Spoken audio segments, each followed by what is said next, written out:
Well, hello, my beautiful souls. This is Catherine Hidalgo, your friendly, intuitive catalyst conduit. It's been a while, and it's been a while since I saw myself on the screen. I'm really getting the hang of this. I hope you all missed me.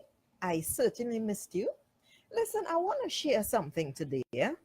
A nice, short, quick, and sweet. I've been having some serious issues, and I'm not the only one. Because, for instance, when I hopped into a taxi to get out of the torrential rain that's just starting to pour, I told the driver something just in passing, and he said, "Well, there are some people who don't have a home to get to." And I told him immediately, I know exactly what that is like. And this is a fact because I've already shared that I lived for 3.5 years in a homeless shelter and then a night shelter. So, anyway, there I am going about my business. It's been very, very tough. And you know what I understood today? Yes, I do have trust issues. I do. This is a fact. This is a fact. Because you see, if you're not like me where you grow up being clearly told in words and actions that you get nothing unless you work for it, and you have to work hard, and when you ask for something and you don't get it, you are ignored, but your other siblings receive it. You know what's up, right? I knew what was up by the time I was 7 years old.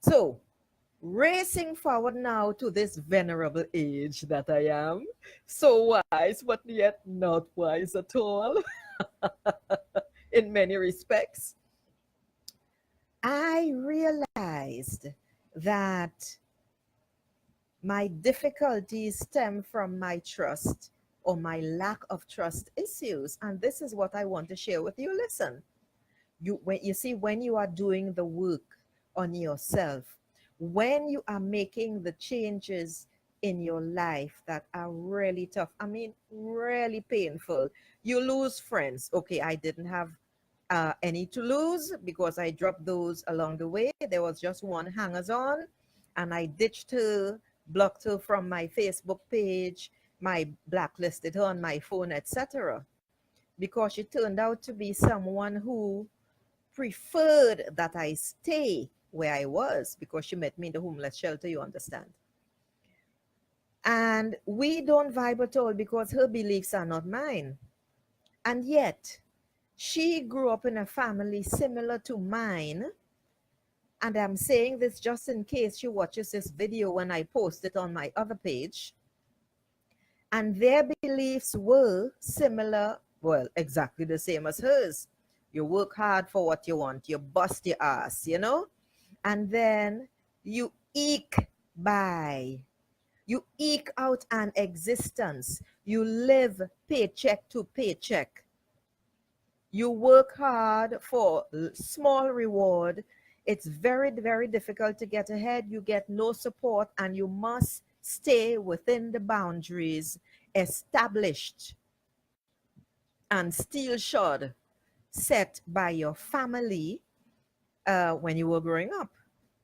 So now here I am. I've moved on. I have done so much work.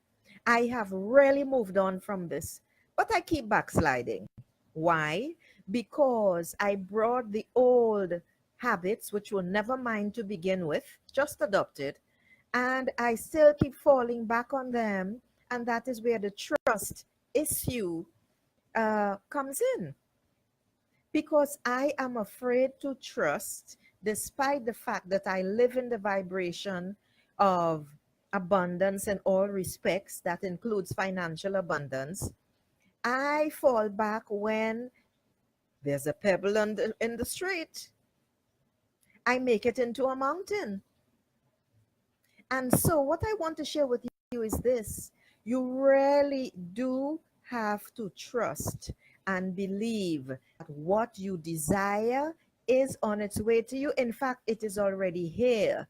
You just have to open yourself to it by living in the vibration.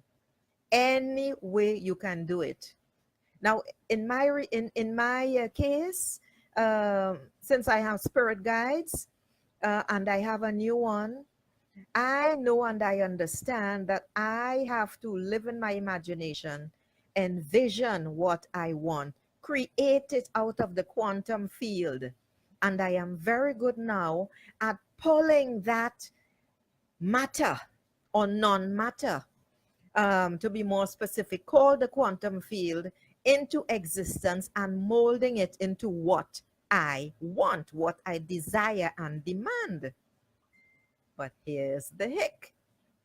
And that is that when a little something happens, I get upset.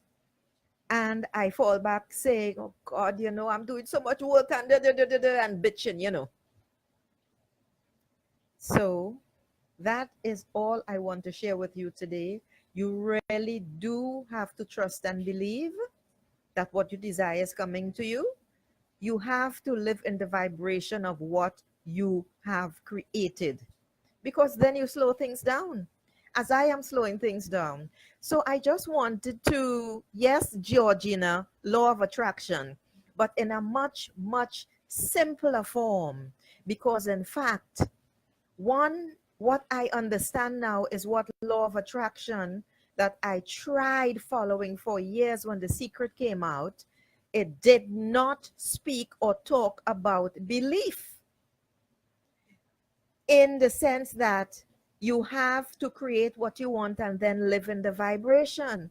I don't recall it saying anything about that. And I am not alone. And I am sure this is why a lot of people said and are still saying that law of attraction does not work. Consequently, everybody needs to listen to Abraham Hicks. Okay? Every single body. Go find Abraham Hicks on YouTube and start listening. There's no belief because this is not a religion. Just start listening to the different segments and you will discover.